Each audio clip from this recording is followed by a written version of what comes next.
नमस्कार सर्वांना. श्री स्वामी समर्थ. तुमचं सगळ्यांचं आपल्या स्वामी सहित सेवा या चॅनलमध्ये स्वागत आहे.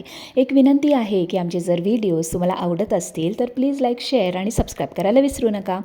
तर बघा, आत्ता 13 मार्चला होळी आहे. त्याच दिवशी पौर्णिमासुद्धा लागणार आहे आणि 14 मार्चला म्हणजे शुक्रवारी ही लक्ष्मी जयंती साजरी केली जाणार आहे. आता लक्ष्मी जयंती म्हणजेच माता लक्ष्मीचा जन्मदिवस. माता लक्ष्मी ही धन, धान्य आणि समृद्धीची देवी आहे. पुराणानुसार देवी लक्ष्मी किंवा माता लक्ष्मीचा जन्म हा फाल्गुन पौर्णिमेवर क्षीरसागराच्या विशाल समुद्र मंथनातून झाला होता, ज्याला आपण समुद्र मंथन असं सुद्धा म्हणतो. आता बघा, पौर्णिमा तर 13 तारखेला आहे, मग 14ला जयंती कशी? ती म्हणजे ज्या दिवशी माता लक्ष्मी प्रगट झाली होती त्यावेळेला उत्तर फाल्गुन नक्षत्र होते. ते शुक्रवारी पूर्ण दिवस आहे, म्हणून तो दिवस. आता बघा, शुक्रवार, त्यात माता लक्ष्मी जयंतीसुद्धा आहे. अत्यंत सुवर्ण योग आहे आणि अशी मान्यता आहे की ह्या दिवशी जो माता लक्ष्मीचे पूजन, अभिषेक, आराधना करतो, म्हणजेच काय तर तिची सेवा करतो, त्याच्यावर माता लक्ष्मीची कायम अखंड कृपा राहते आणि वर्षभर तुम्हाला धन, धान्य किंवा आर्थिक चणचण किंवा त्याची कमतरता भासत नाही. तर बघा, या दिवशी जर धुळीवंदन म्हणजे जर तुम्ही रंग खेळायला जाणार असाल तर तुम्ही सकाळी पूजा करून जाऊ शकता किंवा सेवा करून जाऊ शकता किंवा नुसती पूजा करून जा. संध्याकाळी येऊन तुम्ही सेवा करा, कारण नक्षत्र पूर्ण दिवस हे राहणार आहे. आता जी सेवा मी तुम्हाला सांगणार आहे ती तुम्ही सकाळीसुद्धा करू शकता किंवा जसं मी तुम्हाला म्हटलं तसं तुम्ही संध्याकाळीसुद्धा करू शकता. पण जर तुम्ही सकाळी जर सेवा संध्याकाळी करणार असाल तर सकाळी तुम्हाला एक द्विमुखी दिवा लावून फक्त तुम्हाला रंग खेळायला तुम्ही जाऊ शकता, कारण हा संध्याकाळी नाही लावायचा, पौर्णिमेपर्यंतच लावायचा आहे. तर तुम्ही फ्रेश पीठ घ्या, त्याच्यामध्ये काहीच नाही, फक्त तुम्ही पाणी आणि तुम्ही वाटलंच तर थोडं तेल घालून मीठ वगैरे किंवा हळद टाकली तरी चालेल किंवा नाही टाकली तरी चालेल. एक असा द्विमुखी तुम्ही फ्रेश पिठाचा बनवा. त्याच्यानंतर त्यामध्ये तेल घाला. दोन्ही साईडला 2-2 वाती, 2-2 समईच्या वाती, फुलवाती नाही, 2-2 समईच्या वाती घाला आणि त्यात तेल टाकलं हरकत नाही, तूप टाकलं तरी हरकत नाही. तर देवाचं तेल टाका किंवा गाईचं तूप टाकलं तरी हरकत नाही. त्यामध्ये एक काडी केशर किंवा थोडीशी हळद चिमटभर टाकली तरी हरकत नाही, नाही टाकली तरी हरकत नाही. हा दिवा तुम्हाला उंबऱ्याच्या बाहेर उजवीकडे, डावीकडे कुठंही चालेल, फक्त ह्याच्या ज्या 2 वाती आहेत त्या दक्षिणेला मात्र तोंड होणार नाही, ह्याची मात्र फक्त तुम्ही काळजी घ्यायची आहे. आणि ताईंनो, मी तुम्हाला आवर्जून सांगते, हा दिवस वर्षातनं एकदाच येतो आणि यंदा तो शुक्रवारी आलेला आहे, त्यात पौर्णिमा आहे, त्यात लक्ष्मी जयंती आहे. तर प्लीज सेवा करायला विसरू नका. या दिवशी जर तुम्हाला सुट्टी असेल तर सकाळी तुम्ही मस्त रंग एन्जॉय करा. मी अजिबात करू नका, खेळू नका म्हणत नाही, पण संध्याकाळी माता लक्ष्मीची सेवा करा, कारण पैसा हा सगळ्यांना हवा असतो आणि जर पैसा नसेल तर आपला संसार चालत नाही, बऱ्याच गोष्टी होत नाही. त्यामुळे वर्षभर जर तिची कृपा हवी असेल तर शुक्रवारपासून सेवा करायला सुरुवात करा आणि ही सेवा प्लीज चुकवू नका. तर हे सगळं झाल्यानंतर तुम्ही द्विमुखी दिवा लावल्यानंतर आता संध्याकाळी माता लक्ष्मीचा फोटो किंवा मूर्ती असेल तर छान तुम्ही अभिषेक घालून घ्या. पाण्याने घातलात तरीही चालेल, दुधाने, पंचामृताने घातलात तरीही चालेल. छान पुसून घ्या.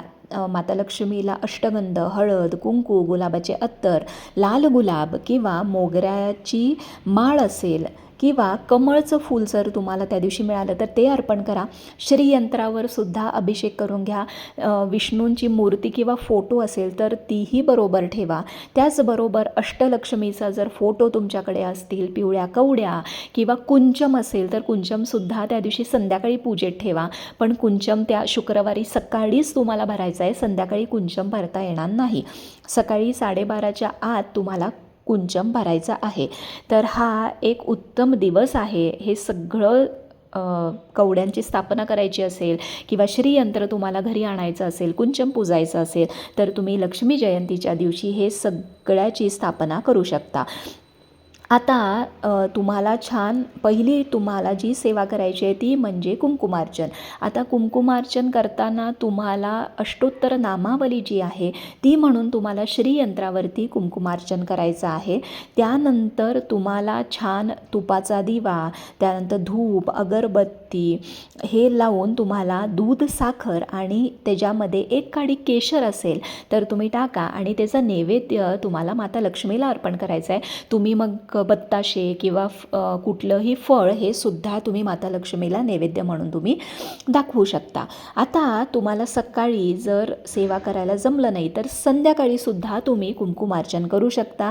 दुसरी सेवा म्हणजे तुम्हाला 16 पाठ हे श्री सूक्ताचे या दिवशी कंपल्सरी झालेच पाहिजे. 11 किंवा 16 पाठ श्री सूक्ताचे तुम्हाला करायचे आहेत.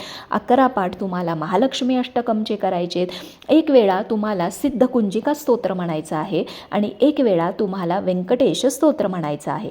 आणि त्याच्यानंतर जे जप आहेत ते म्हणजे विष्णू गायत्री मंत्र, लक्ष्मी गायत्री मंत्र आणि कमलात्मक मंत्र यांचा 16 खेपा तुम्हाला जप करायचा आहे. आणि ज्यांना अगदीच वर्किंग असेल, ज्यांना काहीच जमत नाही, त्यांनी संध्याकाळी नुसती पूजा जरी माता लक्ष्मीची केली, श्री सूक्ताचं 1 किंवा अगदी 5 आवर्तनं जरी म्हटली आणि महालक्ष्मी अष्टकमसुद्धा 3 खेपा म्हटलं आणि तुम्ही माता लक्ष्मीची फक्त पूजा अर्चा जरी केली आणि तुम्ही जी कमळगट्ट्याची जी 108 माळ आहे ती एक माळ जरी कमळगट्ट्यावरती श्रीम किंवा ओम श्रीम श्रीये नमः हा जो माता लक्ष्मीचा बीज मंत्र आहे तो जरी तुम्ही केला तरी तुमची सेवा माता लक्ष्मीपर्यंत पोचते.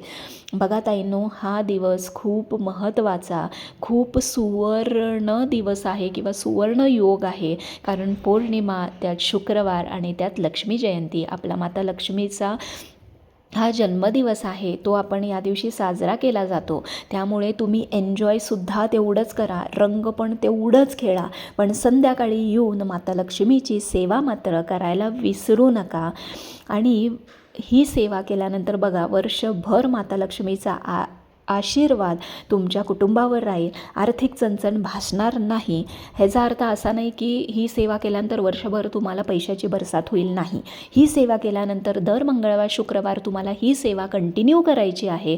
भले तुम्हाला अभिषेक वगैरे जमला नाही तर ॲटलिस्ट मंत्र, स्तोत्र जे जमेल तेवढे तुम्हाला वाचायचे आहेत.